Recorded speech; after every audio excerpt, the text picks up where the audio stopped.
Legends say that a stone on this hill will move itself once a year. Some claim that King Arthur himself threw it there. But is this stone the mark of a mythical king, or is it something much, much older?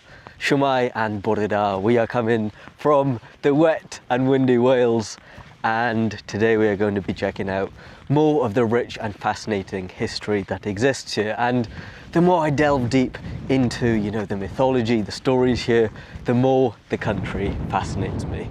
So we are going to be checking out King Arthur's stone, and before we get into the truth of this monument, it's important to ask the question, who was King Arthur, and why do so many stories across ancient Britain carry his name? The stories of Arthur have gone back for over 1,000 years, and the roots are laid in Welsh and Celtic mythology. So it goes that the King of Britain had died and it needed a new ruler. And Merlin, who was this powerful wizard, he took this sword and he placed it inside of a stone, and he said, whoever is able to pull the sword from the stone will be the new ruler. Many knights and noblemen, they tried, all unsuccessful, until young Arthur came and pulled it from the sword, and the prophecy was fulfilled. Arthur was crowned as the new king, and he went on to be a fair and just ruler, earning the respect and loyalty of his people. He fought in great battles, he slayed mythical monsters and created a story that is still told today. A story that brings us here to Cefn Bryn in the Gower. So the stone that is named after him is right in front of me, King Arthur's Stone, or Maen Certi, and it overlooks an absolutely gorgeous view. Check that out. Now it can be really hard to tell from camera just how big things might be, right? But you can probably work out, and you can probably get a pretty good idea of the size of this thing. And the Arthurian tale tells how King Arthur was on his way to battle. He was going through Carmarthenshire, which is over here, and he had a pebble in his shoe. And just like anyone else would do, he takes this pebble out and he throws it. And it lands from Carmarthenshire all the way over there to here, and it has now grown into, from this pebble to the 25-ton boulder that we see today. And another local legend will tell of the story that once a year, every New Year's Eve, this stone will get up and it goes and takes a walk until it gets to the sea, where it will take a drink. If you walk around and take a look at this big stone, you will see that it is essentially one large boulder being held up by smaller stones, right? And that means that there's clearly some significance to this kind of monument. And as legendary as the stories that I just told are, they remain as that, myths, legend, stories. But the true origin of this boulder is just as fascinating. So as I mentioned in my previous video, Wales was once affected by the last period of the Ice Age. So when that ice sheet melted, it took with it, all the debris and stones, and as it melted, it would have left this behind. So the origins come from, the last Ice Age.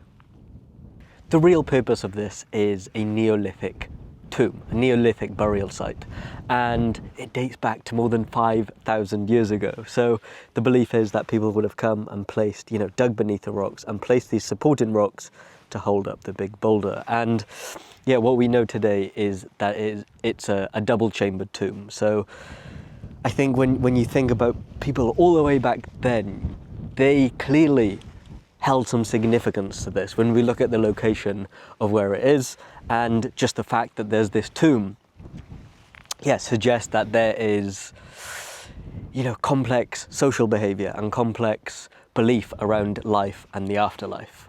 This was also once believed to be an adored site by pagans, and so people tell the story of how St. David came here, and if you can see, so there's obviously this massive boulder, right? And what sits next to it is the other half. So it's been, it looks like it's kind of been cut in half. And so, people say that St. David came here and he cut this stone in half to protest against, Druid practice and paganism that was happening in the area. Another tradition mentions how a maiden would come to this site seeking their true love on a full moon. So they would come here and they would offer a cake to the site and then circle the stone 3 times, blop, blop, blop, on their hands and knees.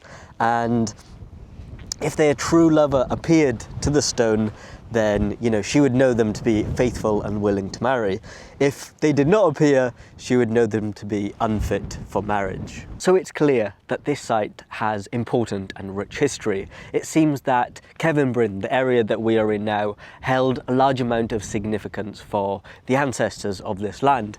If you take a walk, just a very short walk just down here, you can actually find another site that was used for rituals and ceremonies. While this might seem like a random pile of rocks, it was actually once considered as one of the 3 important sites of Britain. So much so that Henry VII's army took a 60-mile detour just to come and view this site.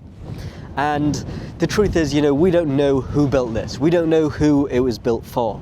But I feel like that mystery makes it a special site to come and visit. So what do we have here? A single stone tied to warriors, wizards, saints and lovers, a monument that is older than Stonehenge but still alive in local legend. And maybe that is the real magic of Arthur's Stone. It connects us not only to our ancestors but to every other generation that has come here and found meaning in this windswept hill. And there we have it, another piece of Wales's interesting and rich history. And if you do decide to come here, you know, as always, please do respect the site, don't mess with it. But, you know, even if you're not interested in history or the meaning of this burial site, I'm sure you can appreciate the beautiful landscapes that surround it. Diolch am gwylio. Thank you guys so much for watching, as always, and I will catch you in the next one.